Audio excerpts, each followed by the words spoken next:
2397페이지에 나오는 양쪽 가로 두 번째 북왕조의 부패 장면을 살펴보도록 하겠습니다.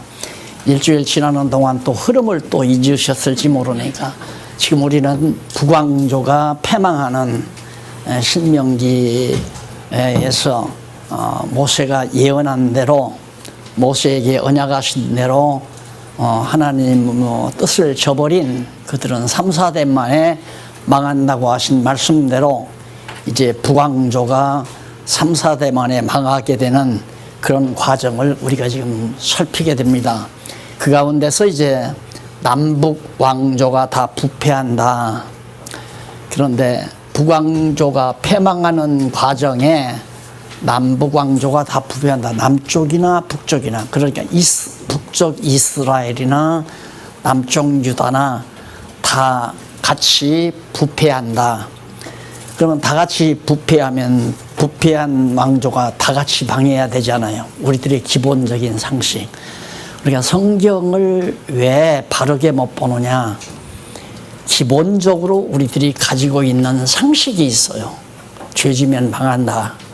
하나님의 뜻을 거역하면 망한다. 이런 기본적인 상식은 흔들릴 수 없는 상식처럼 우리가 가지고 있거든요.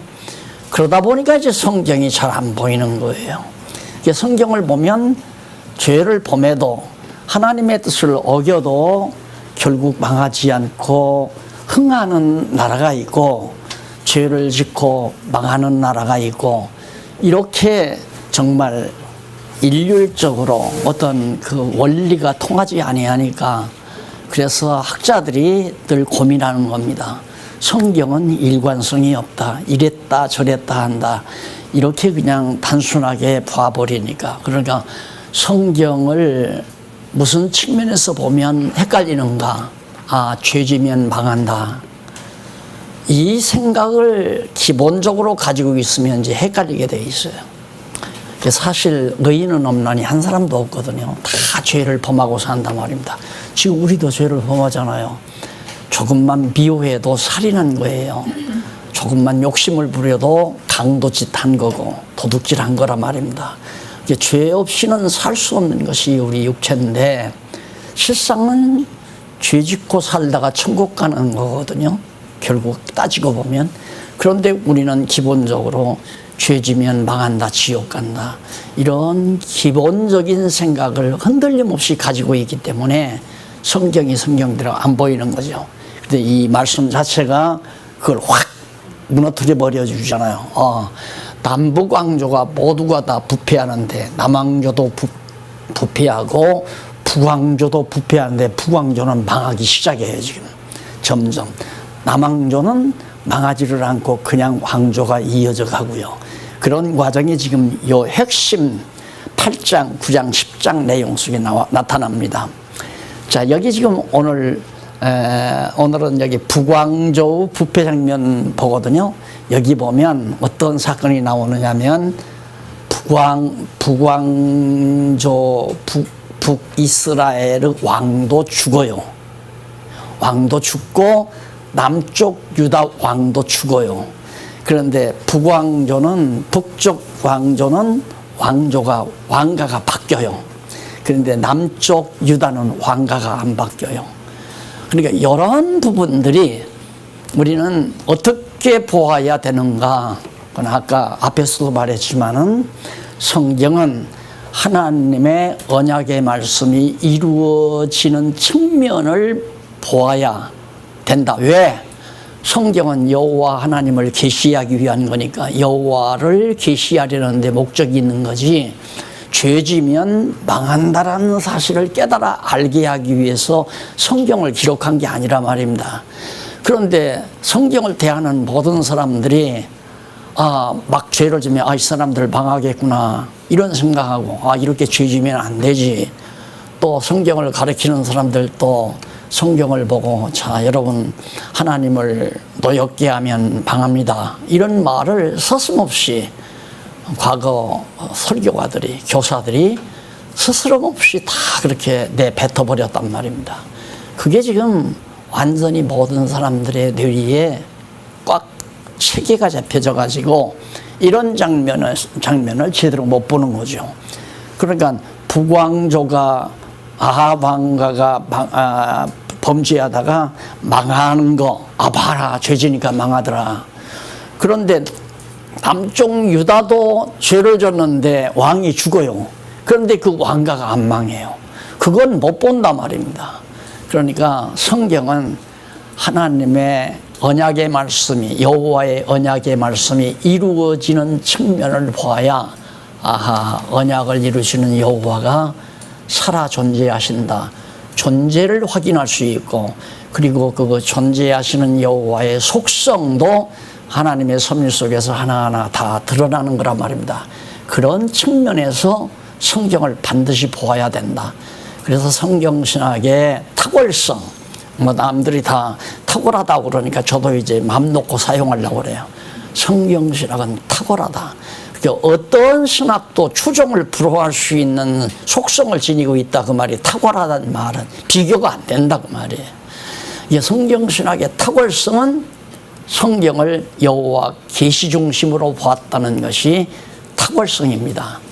그러니까 성경은 우리 인간 하나님의 사람들에게 교훈하기 위해서 주었다고 하는 것은 정말 어리석은 말이에요. 성경을 못 보게 하는, 완전히 어둡게 만드는 그런 결과가 된단 말입니다. 그래서 북왕조가 부패하는 장면을 9장부터 2397페이지에 나오죠. 거기 보면 이 내용 자체도 결국 넘어가서 98페이지에 보면 거기 나오죠. 98페이지 위에서 세 번째 줄. 사실은 일찍이 여호와께서 모세에게 너는 너의 열조와 함께 자련이와 죽는다, 그 말이죠. 자련이와 이 백성은 들어가 거할 그 땅에서 일어나서 이방신들을 음란히 쫓아 나를 버리며 내가 그들과 세운 언약을 어길 것이라. 신명기 31장 16절 지난번에도 참고했죠. 그래서 항상 이런 내용이 나오면 이 구도를 생각을 하셔야 돼요, 여러분. 이 구도를. 그게 뭐냐면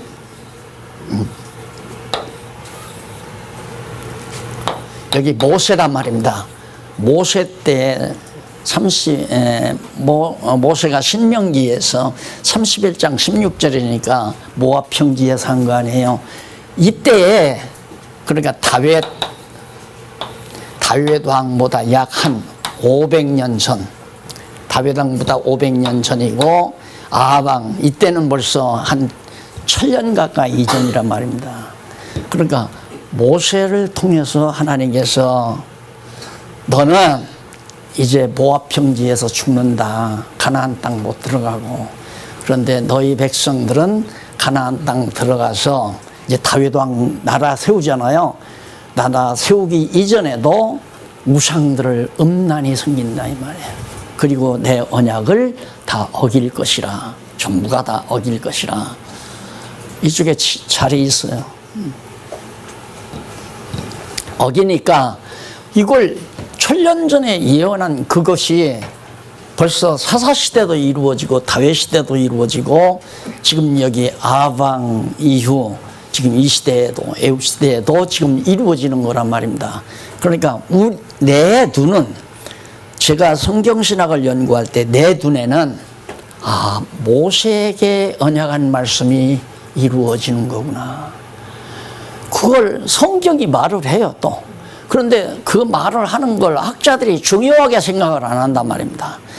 저는 그게 너무너무 중요하다. 왜? 하나님이 언약하신 대로 이루어져야 여호와 하나님 살아계신 것이 확인이 되잖아요. 왜? 여호와는 신이심으로 우리의 눈으로 볼 수가 없어요. 만질 수도 없고. 그러니까 우리 보편적인 인간들은 보이지 않고 만질 수 없으면 없다라고 그러죠. 그래서 현대인들이 하나님이 없다고 말하는 것은 만질 수도 없고 눈으로 볼 수가 없기 때문에 없다고 하는 거란 말입니다.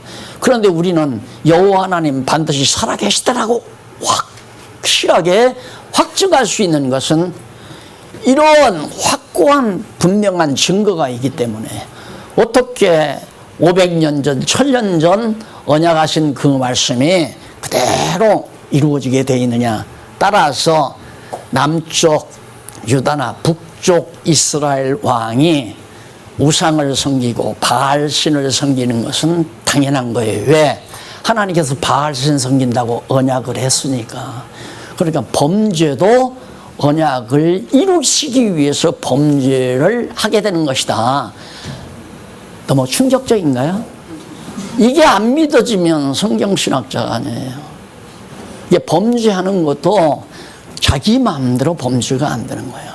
범죄하든 하나님의 선하신 뜻을 이행하든 그게 하나님의 계획대로 하나님께서 완전히 전부 다 주관하셔서 범죄도 하게 하고 하나님의 선하신 뜻을 이행하게도 하고 그렇게 하나님께서 역사하신단 말입니다.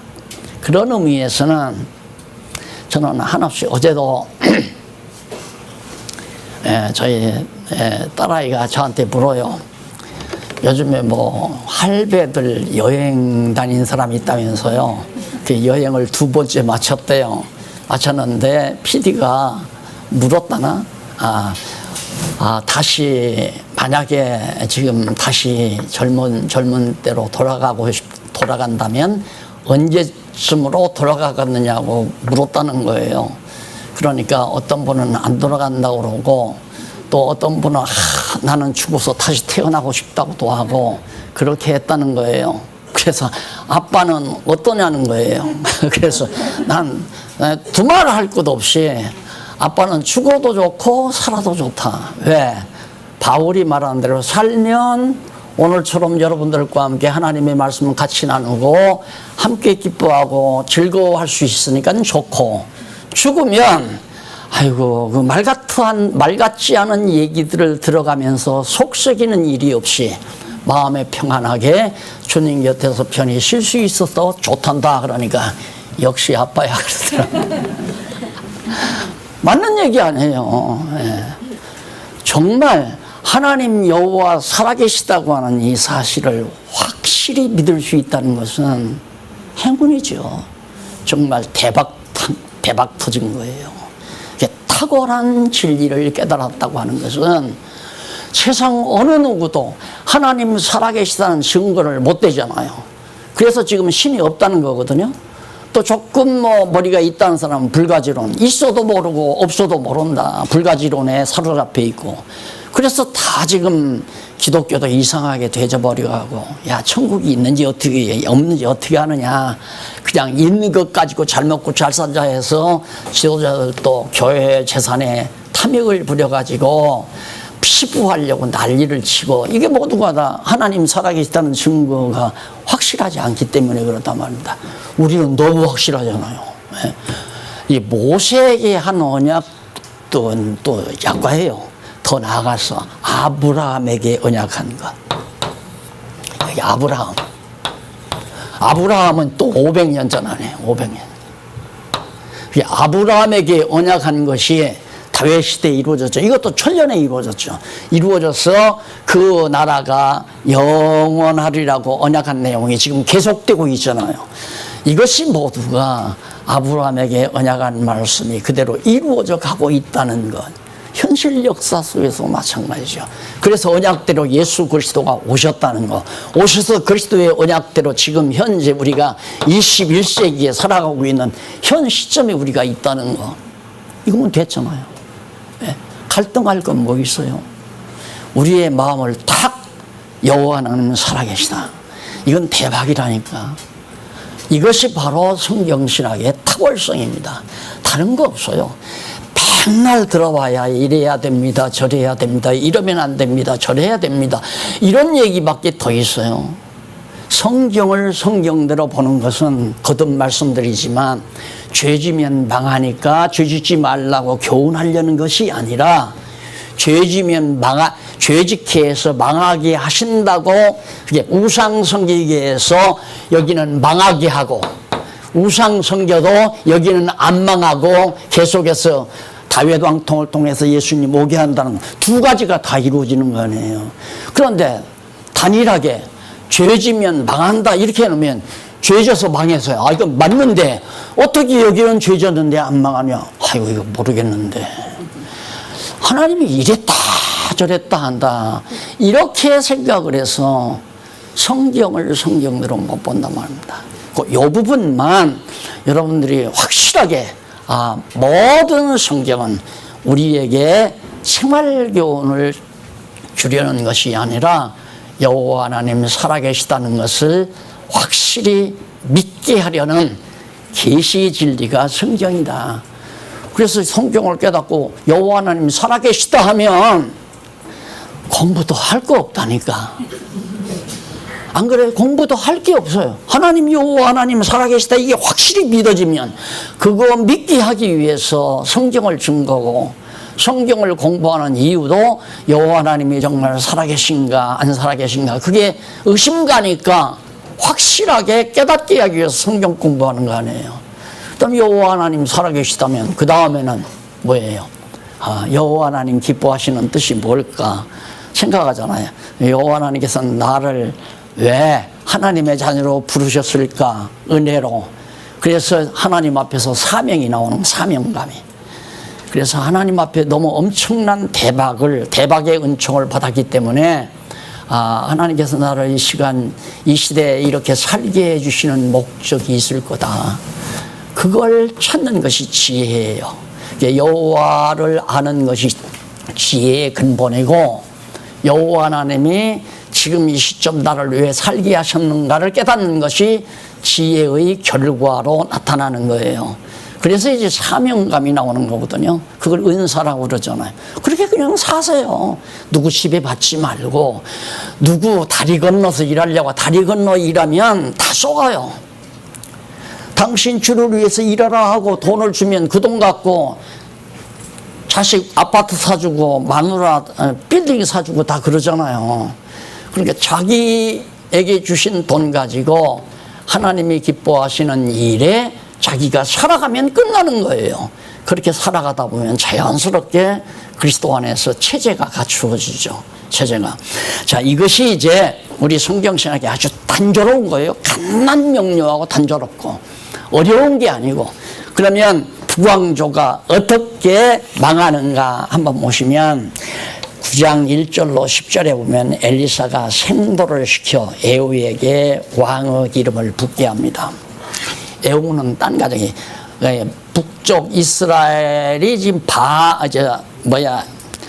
아합 왕의 아들이 왕으로 있잖아요. 왕으로 있는데 엘리사 선지자가 자기 생도를 보내요. 네가 가서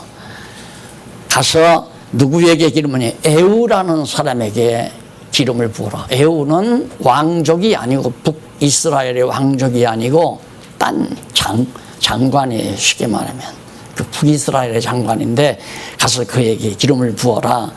그래서 이제 생도가 엘리사 선지자가 직접 간 게 아니에요. 생도를 보냈어요. 제자를. 그래서 생도가 가가지고 에후에게 기름을 붓습니다. 기름을 붓고 절대 거기 있지 말고 도망을 치라. 그리고 에후에게 기름을 붓고 에후에게 할 일을 말해라.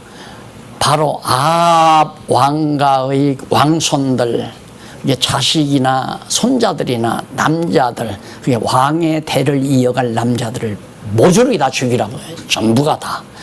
그걸 명령받고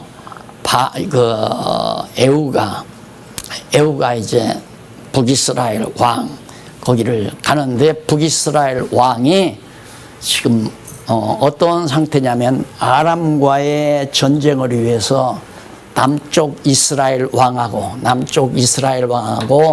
북이스라엘 왕 아합의 아들 왕하고 둘이 합쳐서 아람과 싸우려고 갔던 때란 말입니다. 거기에 이제 누가 가느냐면 엘리사 선지자의 생도가 가서 딱 하니까 장관들이 쫙 있을 거 아니에요. 이스라엘로 가니까 장관들이 있으니까 그 장관들 틈에서 이제 에후라는 사람이 나오니까 그 에후에게 살짝 데리고 골방에 가서 에후에게 기름을 부어요. 기름을 붓고 거기서 말을 합니다. 너는 앞으로 이스라엘 이스라엘 왕이 돼가지고 아합 왕가의 자손은 모조리 절대 한 사람도 남기지 말고, 그러니까 수종자나 그의 종손속이나 한 사람도 남기지 말고 전부 죽여라.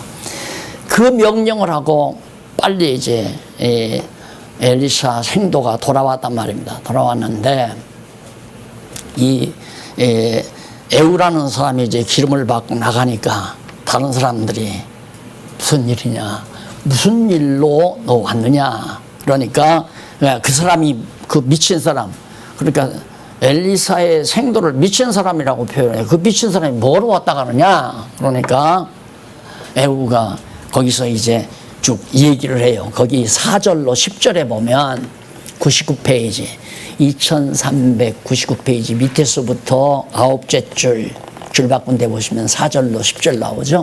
엘리사의 명대로 생도 중 하나가 에우를 찾아가 머리에 기름을 붓고 아합 집을 치라고 명한 그런 내용이에요. 그렇게 명했는데 11절로 13절 보면 넘어가서 400페이지 주의 신복들이 에우를 북왕조 이스라엘 왕으로 세운다. 죽은 주의 신복들이 에우를 북왕조 이스라엘 왕으로, 그 주의 신복이란 누구냐면 그 북이스라엘 왕, 죽은 이스라엘 왕의 신복들이에요. 그러니까 왕이 죽었으니까 이미 그 신복들이 전부 다 에우를 향해서 이제 나왔단 말입니다. 나왔는데 그때 에우가 이제 막 가가지고 얘기를 해요. 너희들 지금 왕은 죽었는데, 아합 왕가의 왕은 죽었는데 에우를 그 신복들이 북왕조 이스라엘 왕으로 다 축혀 세웁니다. 그 세운 뒤에 14절로 16절 보면 이쪽 401페이지 왕이 된 에우가 아하브 아들 요람을 배반하여 찾아갑니다. 자, 떡 왕이 일단 되고 나니까 에우가 어디로 갔냐면 아합에게, 아하브 아들 요람이라고 하는 요람을 배반하여 찾아가요. 아합의 아들 요람을 배반해서 찾아가 가지고 뭐라고 하냐면, 너희들 아합의 아들들 가운데 가장 아주 탁월한 사람, 아주 특출한 사람을 하나 뽑아가지고 나와서 싸우자. 너 무리하고 나하고 싸우자.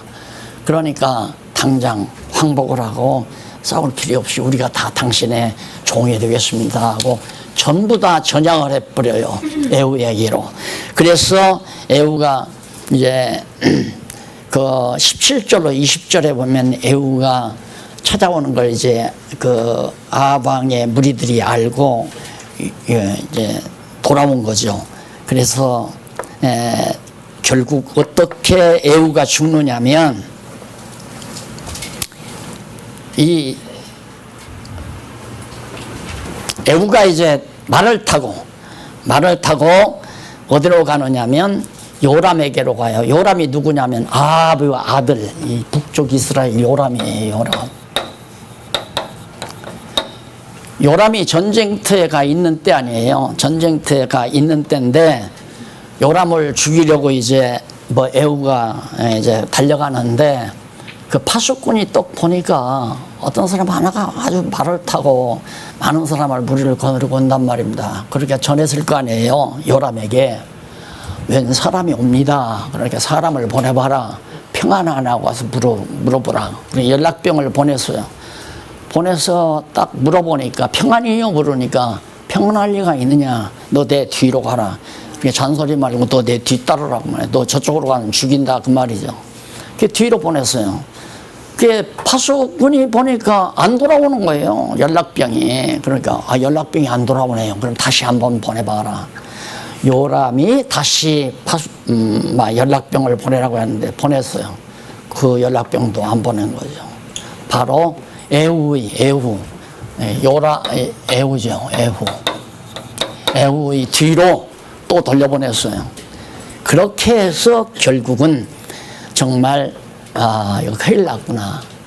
그래가지고 이제 막 그때 요람하고 북이스라엘 요람하고 남쪽 유다 왕 그때 누구냐면 그 당시에 아하시아, 이때는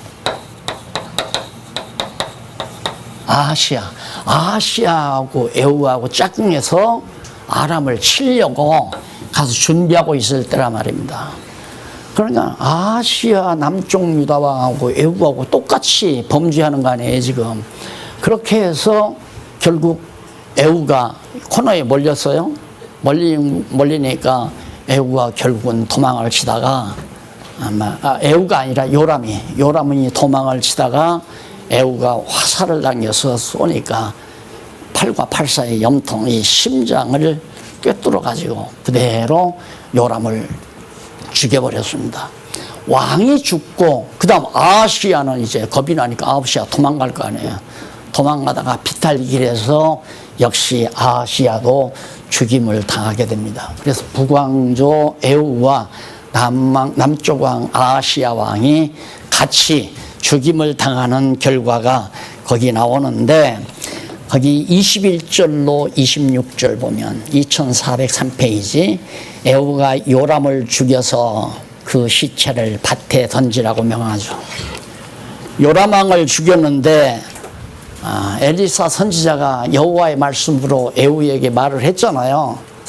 생도를 통해서 에후가 죽거들랑 절대 무덤에 들어가지 못하게 들짐승이나 공중에 새들이 와서 다 쪼아 먹도록 그런 무서운 저주를 요람 왕에게 내린 바 있습니다. 그러니까 요람 왕이 묻히면 안 되잖아요. 그래서 결국 이제 에후를 그렇게 처참하게 예언대로 이제 죽이게 하는데, 그때 이제 막 에후와 아하시아가 죽은 다음, 요람과 아하시아가 죽은 다음 에후가 돌아와요. 어디로? 사마리아로 돌아오는 거죠. 그래서 30절로 37절로 보면 엘리야가 예언한 대로 에후가 이세벨을 처참하게 죽입니다. 자, 놀랍죠? 엘리사 이전에 엘리야 선지자가 있었잖아요. 엘리야 선지자가 아합 왕의 아내 이세벨이 어떻게 죽을 것을 예언을 했어요. 어떤 모습으로 죽는다. 그런데 마침 에후가 사마리아로 돌아오다가 바로 창가에서 에후가 온다는 말을 듣고 창가에 이제 이세벨이 내다보는데, 내 남편이 누구냐고 그러니까 그 옆에 있던 신하들이 또 이렇게 내다본단 말입니다. 그래서 결국 두 신하가 딱 보더니만 바로 변절을 해버려요. 바로 변절을 하니까 에후가 있다가 뭐라고 그러냐면, 그 이세벨, 아합 아내였죠. 그게 요람의 어머니나 같은 거 아니에요? 에후가 바로 저 여인을 내 던져버리라, 창 밖으로 내 던져버리라. 그렇게 해서 완전히 창에서 내 던져가지고 땅바닥에 떨어져서 결국 비참하게 시신 자체가 정말 비참할 정도로 그렇게 이세벨이 죽고 맙니다. 그래서 절대 그 시체를 그대로 놔둬라. 왜? 들짐승이나 새들이 쪼아 먹도록 그대로 이제 엘리야 선지자가 예언된 대로. 그러니까 여기 보면 북이스라엘이 부패한 장면에서 이런 내란이 일어나잖아요. 이런 모두가 뭐냐? 엘리사를 통해서 예언한 말씀과 또한 엘리야를 통해서 예언한 말씀이 그대로 이루어지는 것을 보여주는 거예요. 그러면 여기는 언약이고 모세 언약이라고 하잖아요. 모세 언약인데 여기는 선지자네요. 선지자는 언약에 기초한 예언이에요. 모세에게 언약하고 선지자들의 예언은 이 언약에 근거해서 예언을 해요. 그러니까 언약과 예언은 같은 맥락에서 내용이 같은 거란 말입니다. 그러니까 예언이 이루어졌다는 말은 모세와의 언약이 이루어졌다는 얘기거든요. 역시 똑같이 지금 이 내용도 모세 언약이 나아가서는 선지자들의 예언이 이루어졌다는 사실을 우리에게 알게 하기 위해서 지금 이 역사를 기록하는 거란 말입니다. 그럼 예언이 이루어진 걸 왜 우리로 알게 하려는 건가? 언약이 틀림없이 성취된다는 사실을 깨달아 여호와 하나님이 살아계시다는 사실을 깨달아 알고 경외케 하려는 거죠. 목적은 똑같잖아요. 아, 여호와 살아계시다. 이것을 의심하지 말라. 확실하다. 봐라. 예언이 이루어졌지 않느냐. 엘리사의 예언도 이루어지고 엘리야의 예언도 이루어지지 않느냐. 왜? 여호와 하나님이 살아계시기 때문에. 언약에 기초한 예언은 반드시 이루어져요. 그래서 여호와 하나님의 살아계심을 깨달아 알게 하려는 것이 그 목적이었다. 그래 이제 10장에 넘어가 보면 10장 1절로 11절 보면 10장 1절로 11절에 보면 에후가 아합의 아들들과 그 집에 속한 자들을 다 죽이는, 여기 이제 완전히 에후가 요람이죠. 그러니까 아합의 아들 요람인데 아합의 집안에 아들들이 70인이라고 나오죠. 70인인데 원래 히브리어의 아들이란 말이 아들, 손자 구분 없이 그냥 사용하는 단어예요. 그러니까 아합의 아들이나 요람의 아들이나, 요람의 아들은 아합의 손자들 아닐 거예요. 70명이에요. 그 70인을 다 쳐 죽여요.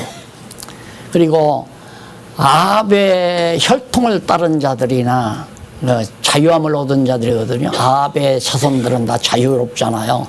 근데 그의 신복들, 그에게 매인 자들, 신하들이라든가 그의 편에 속한 자들 하나도 남김없이 다 죽입니다. 이것이 이제 1절로 11절에 나오는데 그 다음 넘어가서 12절로 14절에 보면 에후가 노중에서 유다왕 아하시야의 형제들을 죽입니다. 자, 아하시야도 죽었는데 아하시야 형제들까지 노중에서 다 죽여버려요. 그래서 이제 10장 14절까지 보면 그 아하시야의 형제들이 에후에 의해서 죽임을 당하고 10장 15절로 17절은 에후가 여호나답을 영접하고 아합에게 속한 자를 죽이는 그런 장면이죠. 에후가 이제 사마리아로 돌아왔는데 그때 이제 누가 나타나면 여호야답이라는 사람이 나타나는데 에후가 보기를 내가 보니까 너 참 진실하다. 너는 배반할 자가 아니다. 그래서 완전히 여호야답을 에후가 이제 자기 신복으로 영접해드리죠. 영접해드리고 나서 아합에게 속한 자, 아합에게 속했단 말은 아합의 신하들이나 아합에게 충성하던 자들이나 완전히 아합 왕가에 소속된 그런 모든 자들을 전부 다 진멸해버리는, 그렇게 해서 북이스라엘이 아주 비극이 바로 이 에후 시대에 완전히 정말 엄청난 비극이 일어나면서 왕가가 바뀝니다. 아합 왕가에서 이제 에후 왕가로 왕가가 바뀌어요. 남쪽 유다는 왕가는 안 바뀌죠. 아하시야가 죽었지만 아하시야의 아들이 왕이 돼요. 거기는 왕통이. 왜? 다윗과의 언약 때문에. 다윗, 너는 왕위가 영원하다. 왕의 위가 영원하다. 바뀌지 않는다. 그러나 너희들은 3, 4대 만에 바뀐다. 그 언약이 이루어지는 장면을 지금 역사적으로 우리에게 보여주는 거란 말입니다. 그러니까 성경을 볼 때 어떤 관점으로 성경을 보느냐에 따라서 성경이 술술 잘 풀리기도 하고, 관점을 잘못 갖게 되면 도대체 이 말씀 도대체 이해가 안 간다. 왜 이랬다 저랬다 하는가 해서 이제 골치만 아픈 거죠. 그래서 지금까지 2000년 동안 성경학자들이 성경을 보는 견해, 성경을 보는 시각을 잘못 알았기 때문에 대박을 못 얻은 거예요. 탁월한 이 놀라운 진리를 못 깨달은 거란 말입니다. 자, 여러분들께서 지금 들어보면 말지만, 아하, 지금 남쪽, 그러니까 남북 왕조의 부패, 북왕조가 패망하는데 남북왕조가 다 부패한다 이 말이에요. 이것부터가 안 맞잖아요. 어떻게 북왕조가 패망하려면 남왕조는 부패하지 말아야 되잖아요. 왜? 죄지면 망하니까. 아하, 북왕조가 패망하는 것 보니까 죄졌기 때문에 패망하는구나. 그런데 남북 왕조가 다 부패한다니까, 그러면 여기 북왕조가 패망하는 과정이 아니라 남북 왕조가 패망하는 과정을 우리가 제목에다 그렇게 달아야죠. 그러니까 제목을 잘 살피면 그 흐름이 있어요. 쫙 그 흐름. 그래서 북왕조가 패망하는데 남북 왕조가 다 부패하지만, 남왕조도 부패하고 북왕조도 부패하지만 남왕조, 다윗 왕조는 계속 유지되고, 왜? 예수님이 오셔야 되니까. 만왕의 왕이신 그리스도가 오셔야 되니까. 다윗 왕조를 떠난 북왕조는 망하고 왕가가 망하고, 또 요람 왕도, 에우 왕도 하나님께서 조금 지나가 보면 4대를 약속해요. 너도 왕위가 계속해서 4대, 5대, 6대 막 해서 계속해서 유지되는 게 아니라 4대 만에 너도 망한다. 너 착한 일 했다. 시키는 대로 다 했으니까 하나님이 에우를 잘 썼지 않아요. 그 쓴 건 악인도 악한 날에 적당하게 사용한 거란 말입니다. 그러니까 에우는 하나님의 일에 충성한 거예요. 마귀도 하나님의 일에 충성하고. 그러니까 이 세상 어느 누구든 하나님의 택한 백성이나 불택자나 할 것 없이 하나님의 일에 열심히 충성하는 자들입니다. 큰 눈으로 보면 다 하나님의 일에 열심히 하는 자들이에요. 그러니까 사단도 하나님 앞에 충성하는 자라니까요.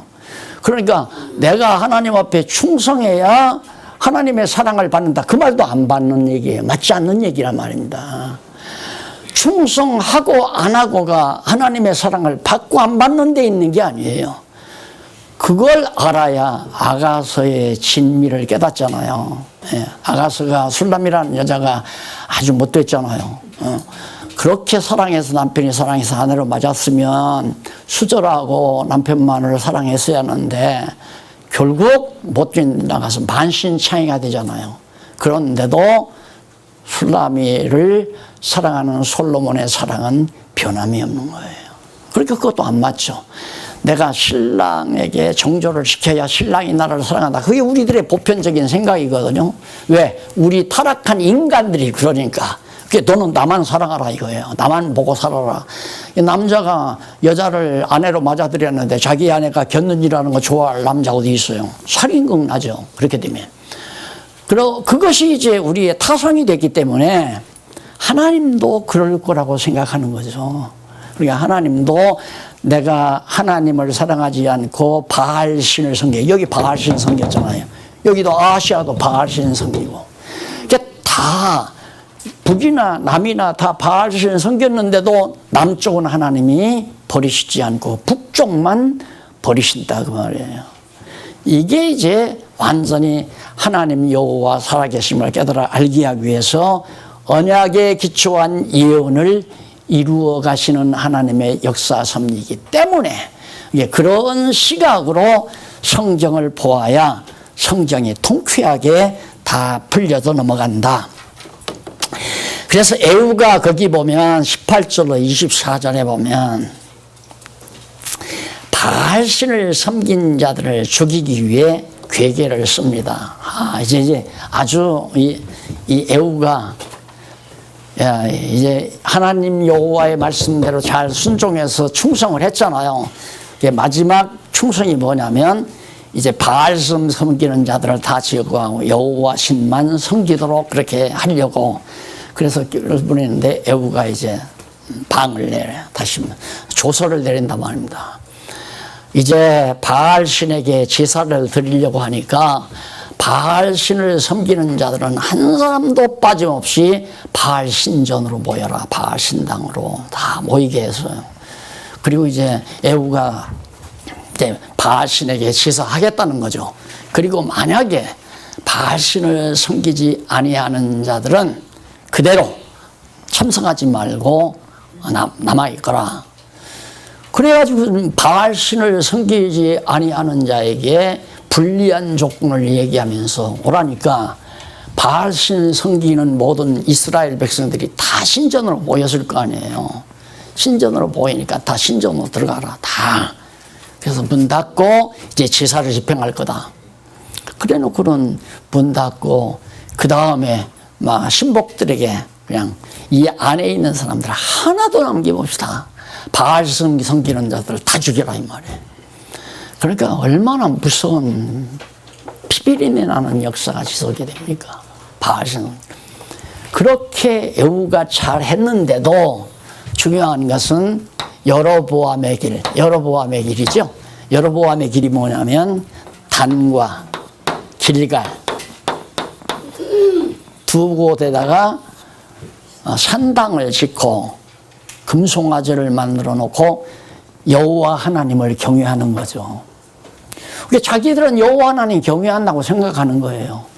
그러니까 에후가 단에 가서 금송아지에게 제사하는 것은 여호와 섬기는 거고 길갈에다가 산당 짓고 금송아지 섬기는 것도 여호와 경외하는 거다. 그렇게 해서 이 두 가지 그게 여로보암의 길 아니에요. 여로보암의 길로 역시 에후도 갔다. 그러니까 우리가 성경대로 여호와 하나님을 경외하지 아니하는 건 다 우상종교예요. 우상종교.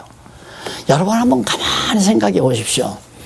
지금 지도자들이 건물 하나 지어놓고 저는 이거 질 때 난 성전이라고 안 했어요.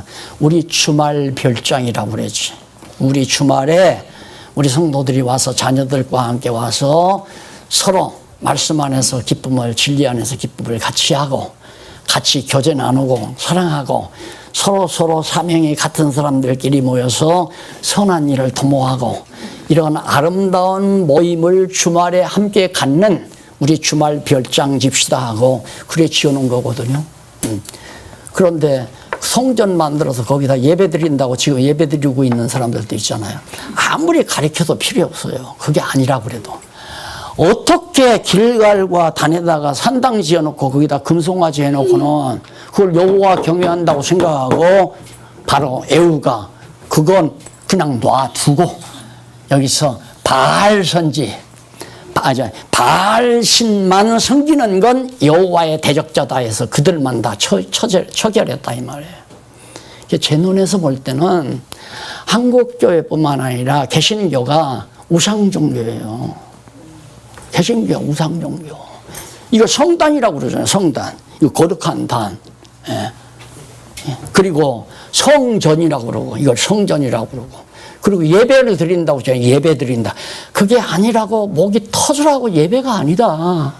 예배는 제사인데 예수 그리스도가 영원한 제사를 드림으로 이미 끝났는데 무슨 제사를 또 목사들이 또 제사를 드린다고 예배 드리느냐 이 말이에요.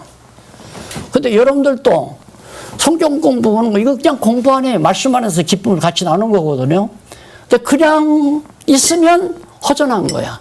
가서 그래도 신에게 하나님에게 뭔가 인사는 해야 되잖아요.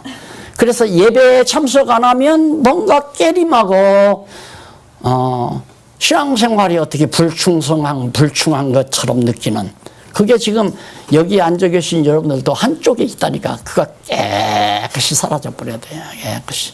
예배가 무슨 예배예요? 지금 우리의 예배는 그리스도와 함께 그리스도의 몸으로 드리는 산제사예요. 산제사란 지금 그리스도 머리 되신 그리스도는 보좌 우편에 계시잖아요. 보좌 우편에 계신 그리스도가 우리들에게 성령 감동을 통해서 주시는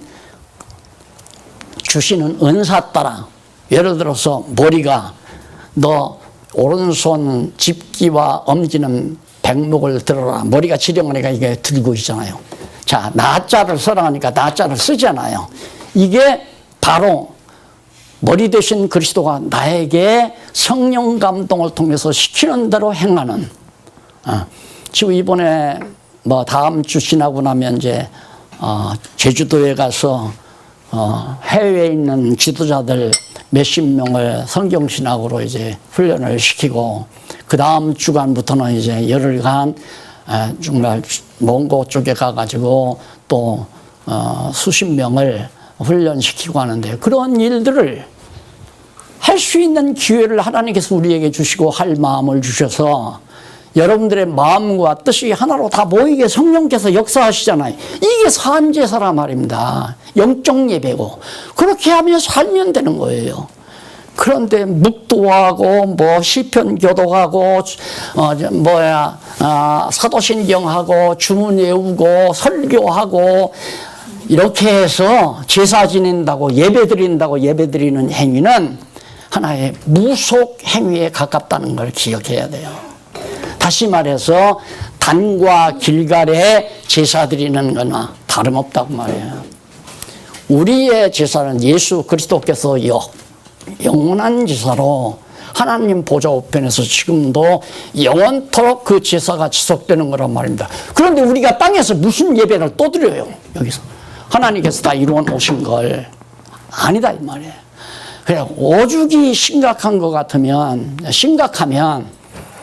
제가 일찍이는 마음이 약하다기보다도 내가 얘기한들 이게 바뀌어지겠나, 그냥 조용히 살다가 죽지, 그렇게 자꾸만 양보하다가 막판에는 도저히 그냥 죽으면 한 번 죽지 두 번 죽냐, 굶어 죽든 맞아 죽든 한 번, 그런 건 옳다고 하자, 아닌 건 아니라고 하자. 그래서 체제개혁론 썼잖아요. 교회 체제개혁론.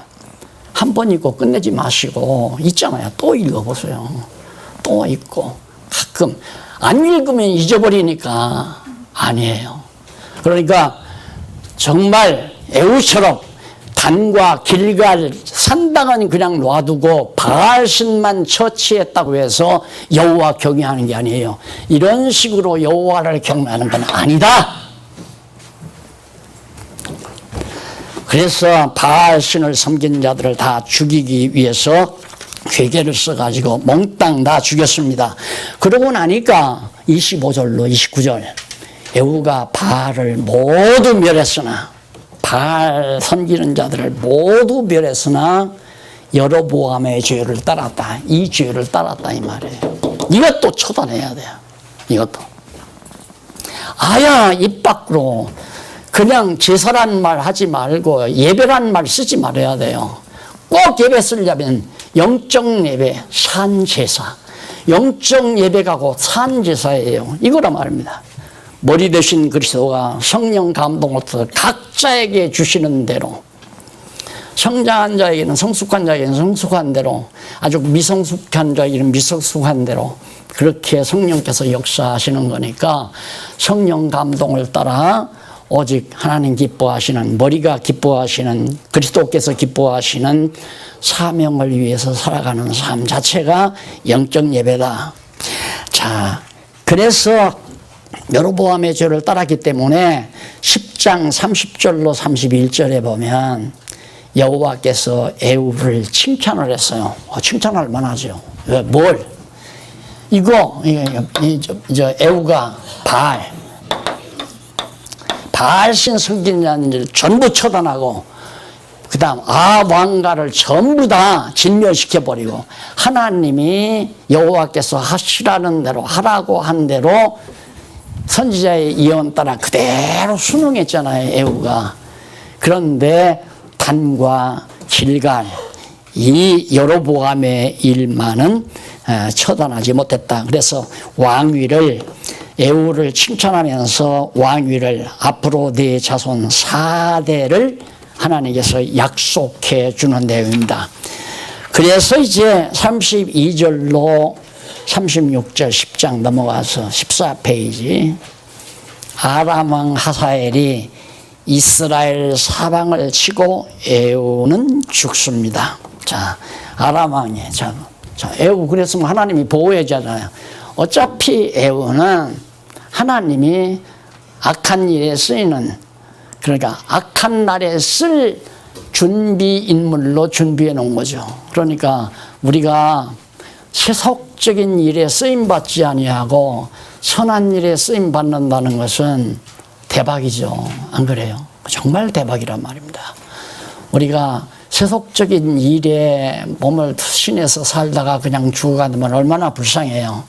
그러나 우리의 영혼의 성숙도만큼 하나님의 선한 일에 쓰임받으며 산다는 것은 정말 우리 성도들의 최고의 행복이라고 볼 수 있죠.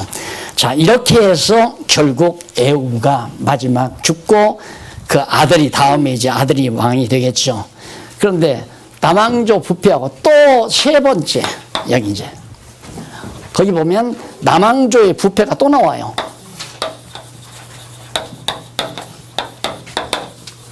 이게 다음 주일날 이제 공부할 거예요. 11장과 12장 집에서 한번 읽고 오시면 되겠습니다. 오늘 공부한 거 생각을 하시면서 견해를 뭘 내가 이 11장과 12장에서 뭘 볼 건가? 아, 여호와의 말씀이 또 어떻게 언약한 말씀이 선지자의 예언을 통해서 이루어지는가? 그래서 여호와 하나님 살아계심을 확실하게 또 한 번 확증하는, 실제로 여러분들이 예습을 하면서 찾아보시기 바랍니다. 기도하십시다. 자비로우신 하나님 아버지, 빛이 없고 진리가 없어서 방황하며 사는 의미도 모르고 사는 가치도 없이 정말 허송세월을 보내는 사람들이 너무너무 많습니다. 하나님께서 우리에게 지혜를 주셔서 여호와 하나님 살아계심을 확실히 깨달아 알고 믿게 하시며 선한 일에 쓰임받게 하신 하나님의 극진하신 사랑을 진심으로 감사합니다. 하나님 아버지, 정말 남은 여생도 온전히 하나님의 선하신 뜻에 쓰임받게 하시옵소서. 예수님 이름으로 기도드립니다. 아멘.